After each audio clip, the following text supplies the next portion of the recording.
So today I'll be going over 5 of some of the most popular gaming monitors under $200 based on the Amazon ratings.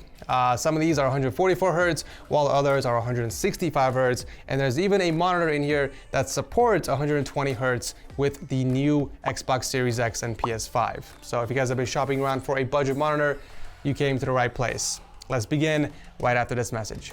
Still gaming in 720p on your grandmother's monitor?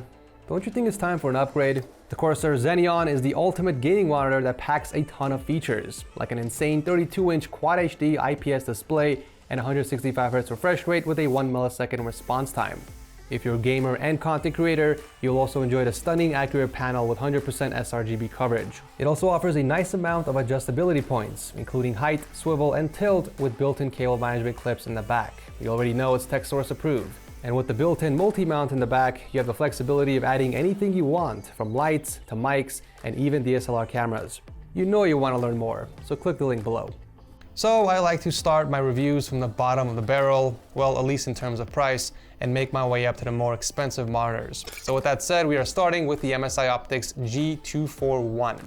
This monitor usually goes for $170, and please do keep in mind that prices do tend to fluctuate, especially if you're watching during the holidays. The price shown is the current price that I purchased it for at the time of the video. This is a 24-inch 1080p monitor with a 144 Hz refresh rate and a 1 millisecond response time as advertised, but we'll confirm that later in the video. So let's start with the build quality and aesthetics. It's a pretty decent looking monitor with an all black color scheme, which is something I much prefer compared to the cringy and gamery red accents that a lot of companies still shove down our throats. It has really thin bezels, which is nice if you plan on using it for a multi-monitor setup, and the build quality is great. There is very slight play horizontally, which isn't a big deal, and the stand itself is built very well with little to no play. However, ditching the stand altogether is an option since the monitor is VESA compatible. That would ultimately be the best option here, as the stand only gives you tilt adjustment. The panel type was not listed anywhere in the description, but this monitor has a VA panel. VA panels tend to have much better viewing angles compared to TN and better color reproduction overall, which leads me to the next series of tests that I'll conduct on each of the monitors to determine the level of quality on these panels, starting with the white saturation test. The white levels appear to be perfectly balanced on the monitor without any oversaturation, which is common on most VA panels, so I'm not surprised here. And please do keep in mind that these tests are done with factory settings only, and they might not appear to be 100% accurate on camera. So the results you are seeing in the video are not what I'm seeing in person. Moving on to the black level test, which helps me judge the contrast ratio. All the gray squares on the screen must be distinguishable between each other, and it was for me. Do keep in mind adjusting the brightness of the monitor will also affect the contrast ratio, but the option is there if you ever need to bring up the levels. As I mentioned before, VA panels tend to have much better viewing angles compared to TN, and that holds true with the Optix. There is very slight color shifting both in vertical and horizontal, but overall very satisfactory for a VA panel. And finally, we do have our color accuracy test using the SpiderX utility. This will determine the accuracy of the panel along with its max brightness in nits. To my surprise, the MSI Optix actually has a fairly accurate panel, covering 100% of the sRGB space, which isn't common in VA panels, let me tell you. I've tested dozens of VA panels before, and only a very small fraction of them would get a 100% score, at least for sRGB. So that's really good for content creation or color-sensitive work that utilizes that color space. Another test I like to conduct on these reviews is the ghosting test. Ghosting is a trailing motion artifact. Basically, it's caused by an LCD panel being unable to update the physical pixels on the screen as fast as the image is being rendered, leaving a visible trail behind the image. This is mostly due to having a slow refresh rate. Unfortunately, I won't be able to show you what I'm seeing here as I don't have the exact equipment to capture ghosting. But from what I can see, the monitor has virtually little to no ghosting present, which is a pretty good indicator that the 1 millisecond response time they are advertising isn't just for marketing. Another test I'm not able to capture perfectly on camera is the backlight bleed, and I was pretty disappointed to find a lot of small bleeding in the edges and corners, with most of it being near the top right. Navigating to the menu is super easy thanks to the simple joystick located in the back, and in terms of ports, you do get a headphone jack with 2 HDMI and 1 display port. Sadly, the HDMI ports are only 1.4, which means you won't be able to use it with a PS5 or an Xbox Series X, as those require a minimum of HDMI 2.0 to take advantage of the 120Hz refresh rate. One small thing to mention here, being a cable management connoisseur, I do love how the ports are higher up in the back, which allows you to easily hide the cables from the front. So I'm actually surprised that the MSI monitor checked pretty much all the boxes from my testing. And I say surprised because MSI typically doesn't do well in the monitor department based on my experience. So for $170, you actually get a pretty solid gaming monitor. The only downsides I found were the excessive backlight bleed and no 120Hz support for current gen consoles. Up next is Samsung, who is no stranger in the monitor department. In fact, they've been killing it recently with their new G9 series monitors. So their budget monitors should be just as good, right? Let's find out. So this is the CRG5. It costs $180, sometimes $170 if you can snag it on a discount, and it is the only curved monitor in this video. It's also a 144Hz panel with a slightly slower 4 millisecond response time. Of course, being a curved monitor means that it has a VA panel.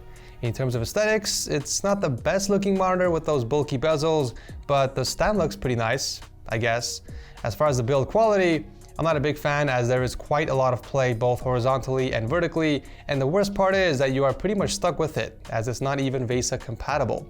I think Samsung shot itself right in the crotch with this design choice, if I'm being honest. The white saturation levels are spot on for this display. Nothing is overexposed, and all the gray squares are distinguishable from each other. The same can be said with the black levels test. Exceptional levels of contrast out of the box for the CRG5. The viewing angles, as expected, show slight color shifting both vertically and horizontally, but they are pretty much in line with most VA panels around this price point, and comparable to the MSI Optix we just checked out, so nothing unusual here. When it comes to color accuracy, the monitor flunked pretty bad, barely covering 95% of the sRGB color space and not even 80% of Adobe RGB. So if you're serious about content creation or doing any color sensitive work, I would already cross this monitor off your list. One thing the monitor does fairly well in is the backlight bleed test. I did notice some bleeding near the bottom and top, but they aren't as prominent compared to the Optix monitor. I would say it's passable. So if you're watching movies in the dark or playing very dark themed games, it's not something that will ruin your experience. I do have to give Samsung some credit for being upfront and honest about the response time. Most other companies would just lie to your face and advertise a 1 millisecond response time when that is not the case. With the CRG5, there was noticeable ghosting present, which makes sense with the 4 millisecond response time. So good job Samsung for at least being honest here. While I do appreciate the joystick for easy navigation to the settings, I can't say I'm a huge fan of their UI. It looks like something straight out of a Game Boy Advance menu. Although I do like the location of the ports in the back. They are high up in the center, which means easy routing for cables, of course. But sadly, you don't get any HDMI 2.0, so once again, you won't be able to take advantage of the 120Hz refresh rate from current gen consoles like the PS5 and Xbox Series X. I gotta be honest with you guys, I was a little underwhelmed with the CRG5. For $180, I was expecting a better monitor compared to the Optix. After all, this was $10 more, but it did fall short, which kind of goes to show you that money doesn't always equal quality. I do like the curved feature of this display, so if you're planning on doing like a triple infinity display, I think that'll be really cool, but other than that, there's really nothing else going for this monitor. No VESA compatibility, slower response time with thick boy bezels is enough for me to pass on this monitor.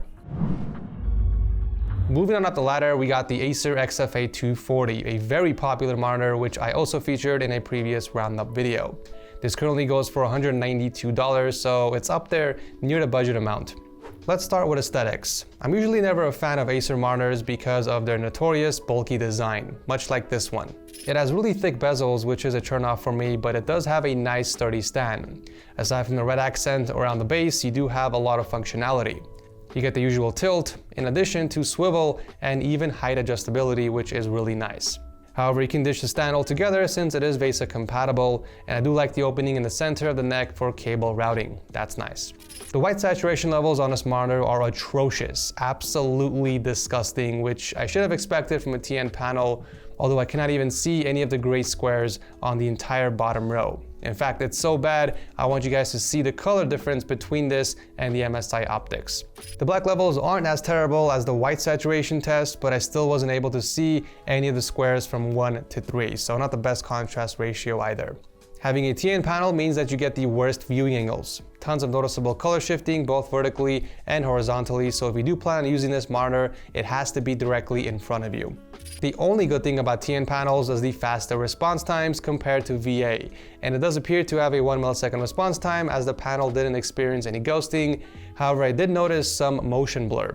TN panels also don't have the most accurate colors, but I was surprised to find out it did slightly better than the Samsung monitor, which was a VA panel. 1% more coverage on the sRGB color space, which isn't anything exciting to be honest. When I was looking for backlight bleed, I was almost impressed. There was no bleeding anywhere in the corners or the sides, which is very common in TN panels. However, I did notice this weird white smudge near the top right. It almost appears to be a set of dead pixels or something. I can't really figure out what it is and how it got there. I tried to clean it off using a microfiber cloth, thinking it was just a little dirty, but turns out it's actually a defect. It's definitely my first time seeing that on this monitor, so I know it's not a common issue, at least for this particular model, but it's worth noting ACER's quality check either way. One of the things I hate with a passion is buttons for the menu. It makes things so difficult and tedious to navigate, especially when nothing is labeled. You don't get a good selection of ports either, only a single HDMI and a display along with audio jacks. So if you plan on connecting multiple PCs or consoles, you would have to make use of both HDMI and display port. Sadly, you don't get HDMI 2.0 here either, so you won't be able to game with 120 Hz on the PS5 or Xbox Series X. This monitor was a pile of crap before, and it's still a pile of crap today. And the fact that it has almost 5,000 reviews with 4.5 stars is enough to make me cry. This is somehow still a highly rated and very popular gaming monitor. Okay, and the reason why I'm still including this in my roundup videos is to potentially raise awareness and maybe help some of you guys avoid spending your hard-earned money on this. The only reason I would buy this monitor is if it costs less than 150 bucks, and even then, it's kind of pushing it. There's really nothing attractive about this monitor in terms of aesthetics, features, and even price. I would strongly advise against buying it. Like, I won't even watch porn on this thing. That's how bad it is. Finally, a brand that actually knows what the hell they are doing, not just in the monitor department, but really everything else PC related. But is the ASUS TUF VG2490 worth the $190 price tag?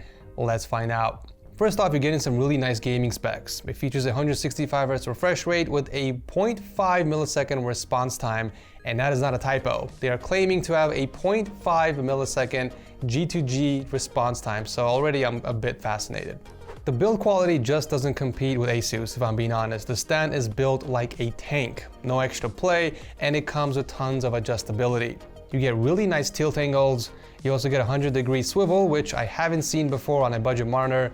But on top of that, you also get a 180-degree rotate as well for both sides, making this the perfect monitor for a Discord or coding setup. It's also VESA compatible. You just need to remove the neck piece to get access to the mounting points in the back. As far as looks, it's not the worst looking monitor in the list, that's for sure. I would have loved to see some thinner bezels for the price though.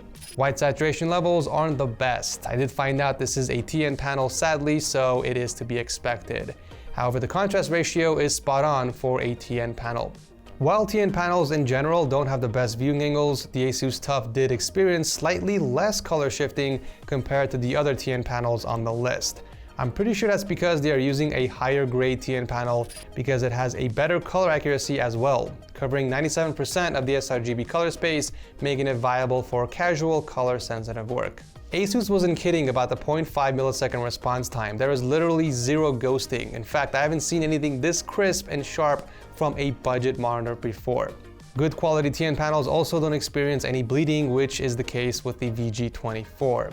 While it might not have HDMI 2.0 support for current gen consoles, it does offer a DVI-D port in addition to an HDMI and display. I also like the little cutout in the center to help pass through cables. Accessing the menu is extremely easy using the joystick up top, but you do have additional quick access to settings like adding a crosshair, timer, or even an FPS counter with one of the buttons. The other button will give you the option of quickly changing the color mode. Overall, I was pleasantly surprised with the ASUS monitor as it did check out most of the boxes from my testing.